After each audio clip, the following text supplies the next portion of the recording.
Welcome to another video, folks. Today we are talking about Jorma Kaukonen, who is one of my personal favorite guitarists.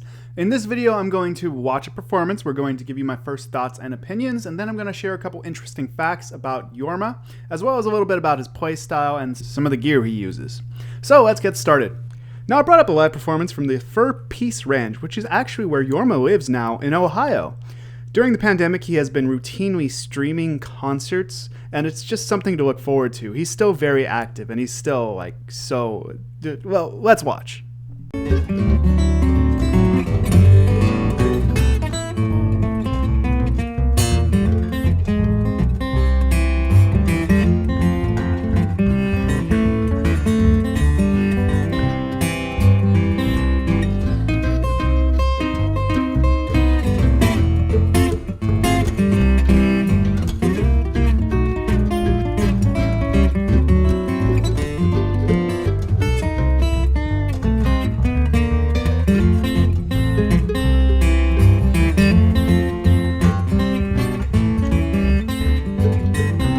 So if you notice, a lot of the videos I do are not necessarily about shredders. They are about guitarists with a unique style or a unique actual expression. And one of the things I really look up to from Jorma in particular is how steady his right hand is and how well he knows all of his chord formations and all of his positions and everything.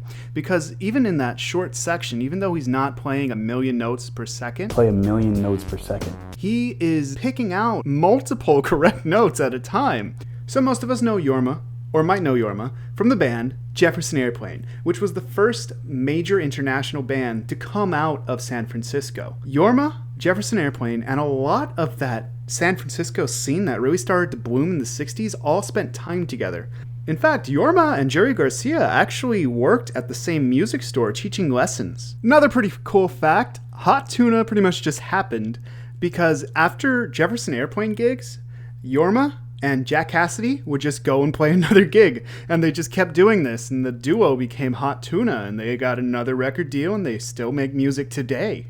Jorma was born in Washington, where he grew up and played guitar and met his partner Jack Cassidy, who would continue to be his partner throughout all of the years with Jefferson Airplane and Hot Tuna. After graduating from high school, Jorma moved over to Ohio, where he met Ian Buchanan, who turned him on to Reverend Gary Davis, which is the inspiration to a lot of that fingerstyle of playing that Jorma does. This play style actually has been an inspiration to Jorma throughout his career. Oftentimes he has been known to take old blues standards and reinvent them into his own style. And a major part of that style is improvisation, the actual spontaneous creation of music while he's playing.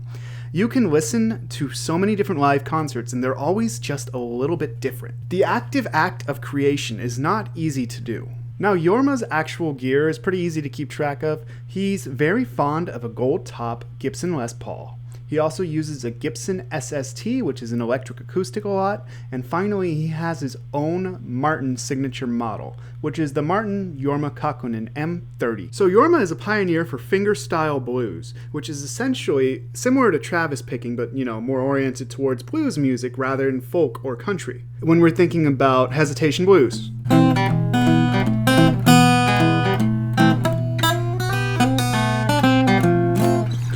It's all a really steady rhythm. So go and practice that a little. Just practice 1, 2, 3, 4. 1 and 2 and 3 and 4. And 1 and 2 and 3 and 4. So that'll just about do it for today's video, folks. Thank you so much for checking this out. If you enjoyed this content, please just hit the like button. I do these videos every Tuesday, so feel free to subscribe to see another video on Tuesday. If there's a musician you'd like to see me do a video about, go ahead and leave a comment. If you learned something new about Jorma, or if I left something out, feel free to leave a comment about that as well. Thank you so much. Bye-bye.